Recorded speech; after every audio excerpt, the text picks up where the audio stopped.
যেখানে যেখানে জামাতের সুবিধা আমরা আগে সেটা বাস্তবায়ন করব, যেখানে যেখানে আওয়ামী লীগের সুবিধা আমরা সেটা বাস্তবায়ন করব। জনগণ আমাদেরকে সেটা ভোট দিয়েছে।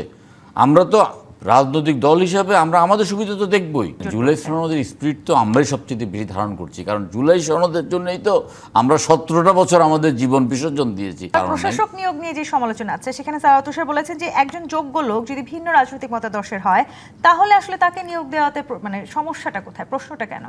না, প্রশাসক যদি ভিন্ন রাজনৈতিক দল, বিএনপি একটা রাজনৈতিক কর্মসূচি, রাজনৈতিক দল, ভিন্ন রাজনৈতিক দলকে প্রোভাইড করার জন্য কি তাদেরকে ভোট দেওয়া হয়েছে? এটা তো সম্পূর্ণ একটা অবাস্তব কথা। এটা সোনার পাথর বাটি, এটা অ্যাবসলিউট সোনার পাথর বাটি। এটা নিয়ে আসলে এভাবে কয়ে নেই। বরঞ্চ আমি আবারও বলছি যে সরকারের যে ম্যানিফেস্টো, সরকারের যে দিক নির্দেশনা, সরকারের যে দৃষ্টিভঙ্গি, তারা বাস্তবায়ন করতে পারবে, যারা তাই বাস্তবায়ন করতে আগ্রহী এবং যারা বাস্তবায়ন করার আন্তরিক এবং যারা মনে ধারণ করে যেটা বাস্তবায়ন করা দরকার, আমরা তো তাদেরকে কাজে লাগাবো। যে আপনারা আসলে জুলাই সনদের স্পিরিট অনুযায়ী নয়, আপনারা নিজেদের মতন করে বাস্তবায়ন করছেন।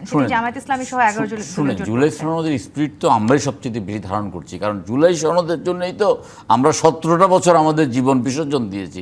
জীবন থেকে 17টা বছর আমরা হারিয়ে ফেলেছি। আমাদের শত শত নেতাকর্মী হারিয়ে গেছে, শহীদ হয়েছে, গুম হয়েছে। জুলাই সনদের সোপান তো আমরাই তৈরি করেছি এবং জুলাই সনদের আলোচনার মধ্যে দিয়ে আমরাই সবচেয়ে অগ্রণী ভূমিকা পালন করেছি। ঈদ আসবে, সাথে ক্যাশব্যাকও আসবে। নিজের বা প্রিয়জনের জন্য কেনাকাটায় এবারও নগদ পেমেন্টে পাচ্ছেন দারুণ ক্যাশব্যাক। তাই যাই কিনুন, পেমেন্ট করুন নগদে।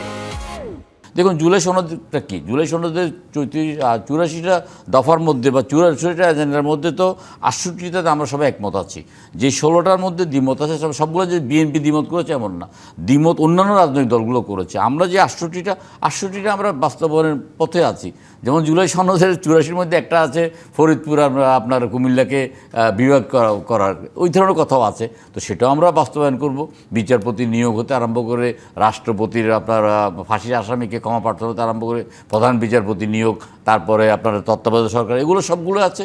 এগুলো আস্তে আস্তে আইনের অংশ হবে। কিছু আইনের অংশ হয়েছে, যেগুলো আইনের অংশ হয়নি সেগুলোকে আমরা সংসদে বিল আকারে আনবো। নিজেদের যতটুকু সুবিধা সেই হিসেবে বাস্তবায়ন করছেন, এই অভিযোগটা বারবার বিরোধী রাজনৈতিক দলগুলো করছে।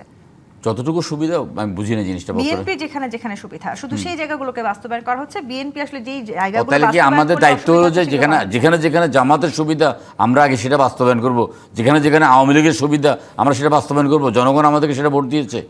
আমরা তো রাজনৈতিক দল হিসাবে আমরা আমাদের সুবিধা তো দেখবই, এবং সেটা আমাদের সুবিধা মানে জনগণের সুবিধা। জনগণ আমাদেরকে ভোট দিয়েছে, আমাদের জনগণের সুবিধা দেখাটাই তো আমাদের দায়িত্ব।